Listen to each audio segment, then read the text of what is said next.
Did you ever wonder what happened to the auto collection at the Imperial Palace?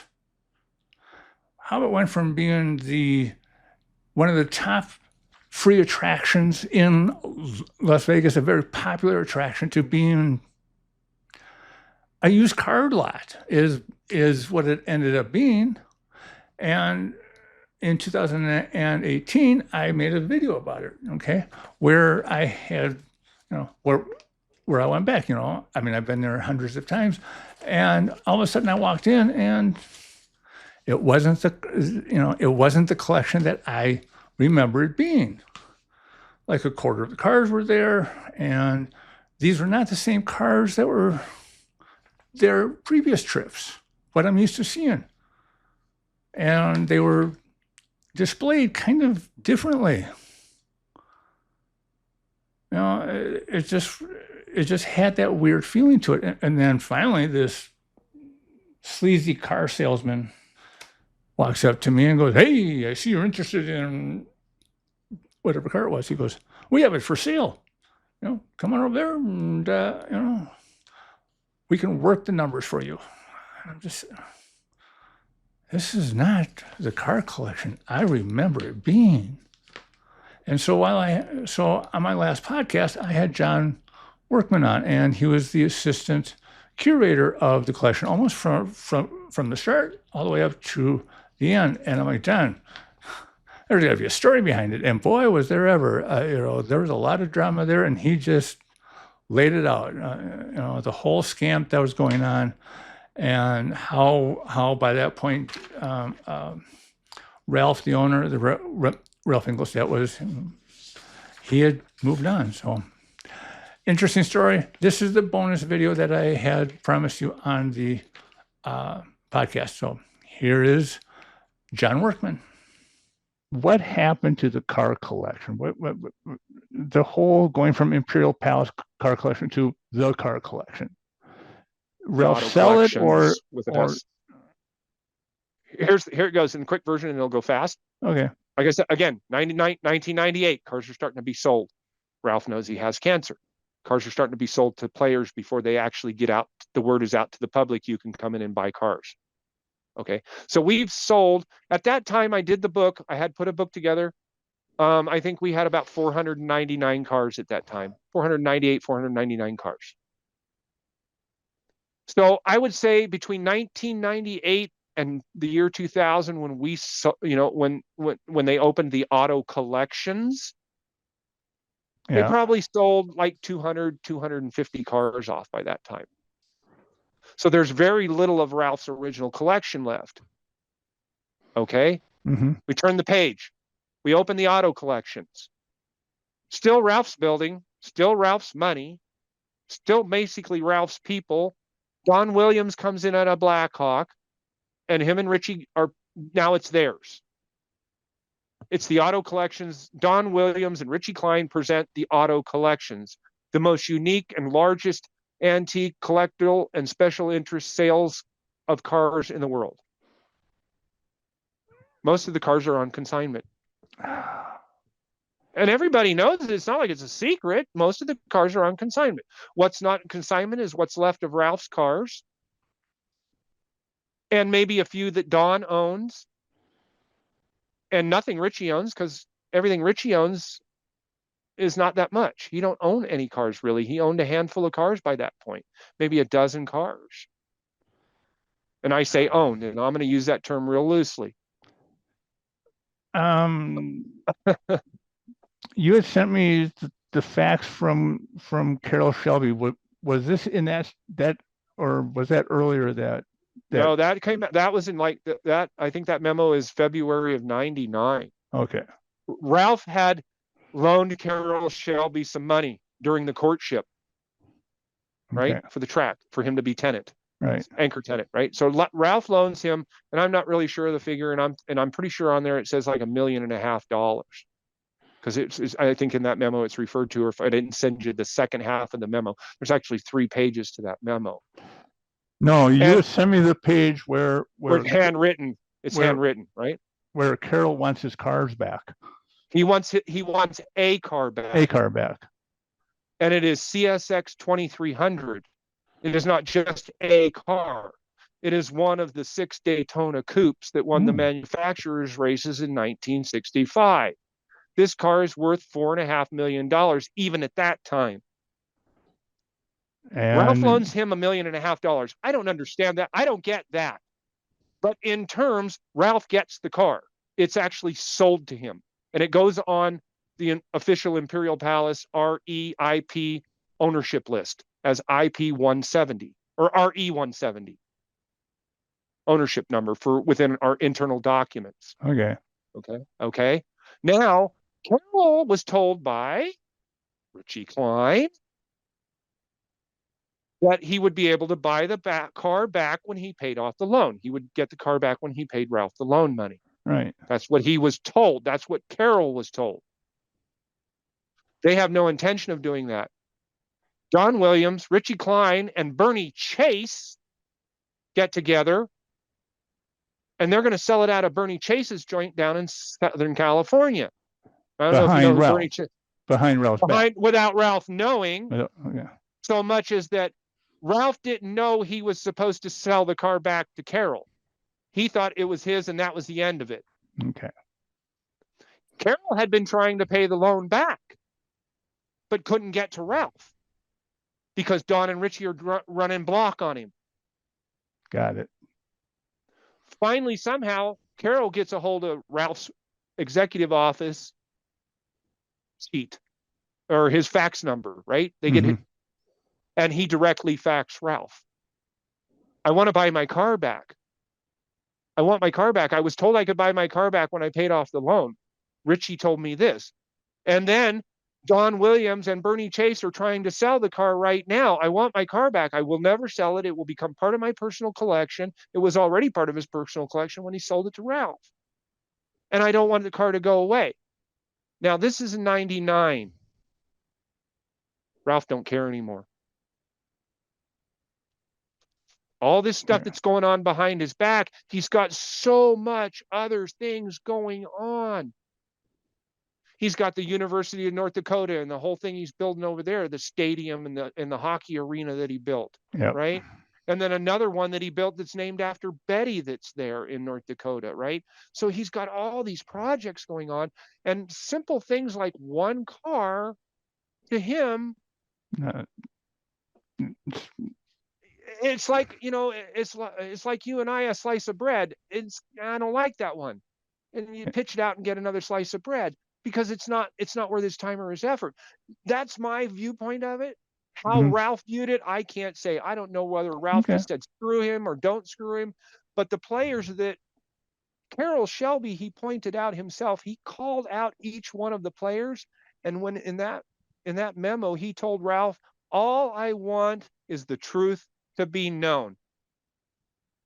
That was his final statement in that memo. All I want is the truth to be known. And the only way that's getting done is with your conversation and my conversation here today, because nobody ever knew and nobody was supposed to know. Because of Don and Richie Klein, Don Williams and Richie Klein. They're the ones who screwed Carroll Shelby. It's right in the memo. It says so. I sent it to you. It says. But I'm going to assume this is like not a single incident. This was their pattern. That point, yeah. As far as I'm concerned, at that point, yeah. Maybe not in the early days. When Richie first came to work for the Imperial Palace in '84. I mean, think about it. Let's think. Richie's 9 years older than me, so he would have been 31 in 1984, right? One of the richest men in the world gives you a checkbook and says, go out and buy me cars. Okay? He says, go out and go to these auctions and start buying me cars. I like this one. I've seen something about this one in a magazine, and I read something about this one in another magazine.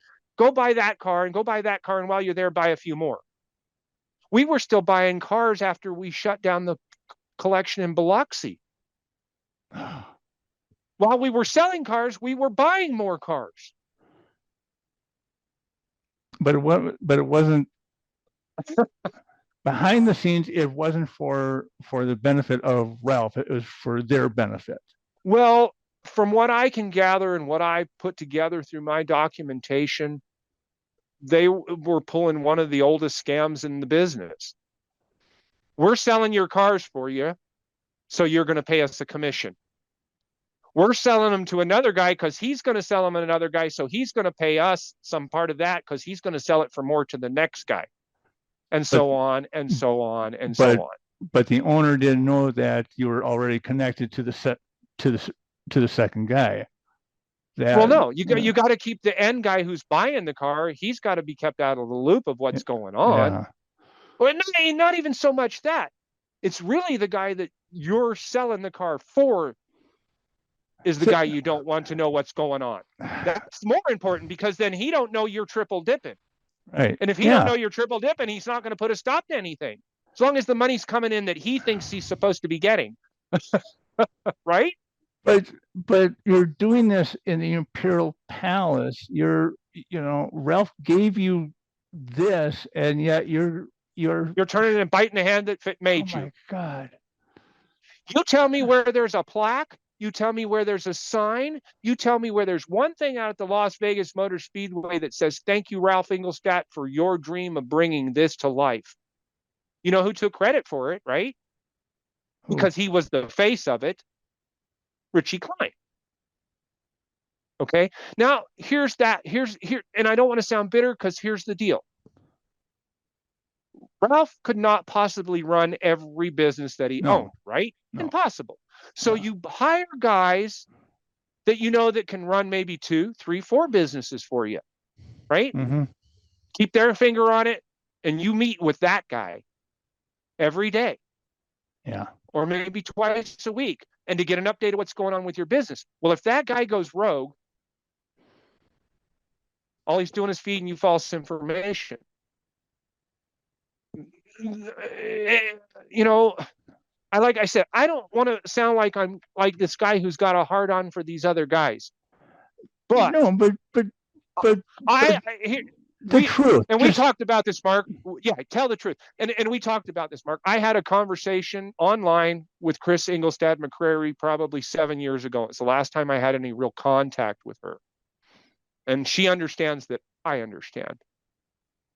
And I told her, I said, all I ever wanted to do after the fact of what we did was let people know that your dad was the guy who did it. Yes. Because we can all take a piece of credit for making it happen. No one guy makes something, an 800 car museum come to life. Yeah. It takes a lot of people to do that thing, right? Yeah. Okay. So, but without the guy who puts down the checkbook and has the vision, it never even becomes anything. It never even comes to light. So when you don't give credit to that guy and you take the credit, shame on you. Shame on you in my books. That's not the way I was raised. Okay. Okay. Okay. Now. Okay.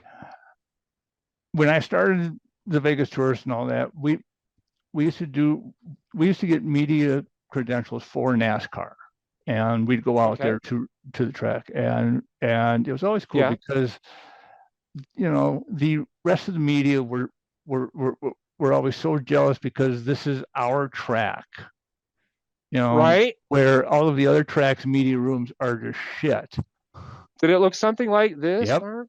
Yep. This is one of the very first ones that was ever issued in the very first IRL race that was held in 1996. Yeah, I've got the very first ID badge that was made for the track. It was made in my office at the Auto Collection by Patty Tasinga. If you know who PT is, but go ahead. well, and you went out as credentials, and the other reporters didn't like you guys. But I remember a photo on the wall in the restaurant. They had a wall showing the progression of the track. Okay. And there is a photo there with Ralph with a bunch of other people, and all it says is that this track would not be possible without these people, and there's like 5 of them in there, and Ralph's one of them. But they made it sound like Ralph was just A one of the group. guys that just threw some Yeah, money in, like and but like you're 6 companies that built the dam, yeah, right? you Like know, 6 companies built the dam. Nobody knows anybody but the one guy, right. right? But Yeah, you know, no. but you're saying it's there because of Ralph, which As far as I'm concerned, without which is Ralph, what it would have never happened. right, which is what Christie said as well. And You and know, and the only reason Bill Bennett got involved because he knew he was working with a serious man, Ralph yeah, Englestad. yeah, Bill Bennett, Circus, Sahara, blah, blah, blah. Bill Bennett got, because the story I heard early on with the track when we first started, and I say we, because, a lot of Imperial Palace employees got shoved out there in the early days to do this, that, or the other thing. And we as auto collection people seem to apparently know about racing for some reason, and I don't know why. I knew nothing about racing. And so, a lot of us got thrown out there to do this, that, or the other thing. I'm trying to figure out where I was headed with that, and I lost my trend. Pick me back up. well, it's just the truth about how this came to be. You know, Well, they need to be recognized. yes, everybody should be recognized. We all want to be recognized for any major contribution that we were involved in. You know how many people you go look for me about my involvement with the Imperial Palace Auto Collection. Go try to find anything about me. Dare you? You won't. There's one article. One, yeah, it was in the Sun newspaper, I think, many moons ago. Yep. Yeah. I think it was in What's On magazine. Yeah. I think that was the deal. Yeah, go look for anything about me being in the collection. Okay, there's nothing. But do I know? Yeah, I know. I have 27 volumes of documents. I have hundreds of 8x10s. I've got negatives. I've got transparencies. I've got memorabilia. I've got everything because that was my job. That was my job. And there wasn't like a whole bunch of us up that worked in the main collection. Right. There were 2 car dusters, a secretary, and Richie Klein. Now, we did have interim managers or directors, and I had 5 of those in the time I worked there. I saw them come and go. All right. Hey, Mark, I'm glad you had me on. I appreciate the interview. And maybe we'll do something in the future if this works out and you liked it and everybody likes it. Maybe we can give them some more information and get the story a little cleared up. All right. All right, Mark. I will talk to you later. Thank you. Okay, take care, Mark. Bye-bye. Bye. As always, I want to thank John for his time and his wealth of information. Oh, it's like I said on the podcast. I could have talked to John for hours, and I probably will because we will be hooking up here sometime in the near future because John's got a lot of Vegas stories, a lot of behind the scenes stuff, and it's going to be fascinating. So I am looking forward to that, John, and so there it is. Okay. I am Mark Anthony. I am the Vegas Tourist. If you would do me a really big favor, like this video, hit the subscribe button, hit the little bell button, leave me your comments and your questions down in the show notes, and I will see you on the next video.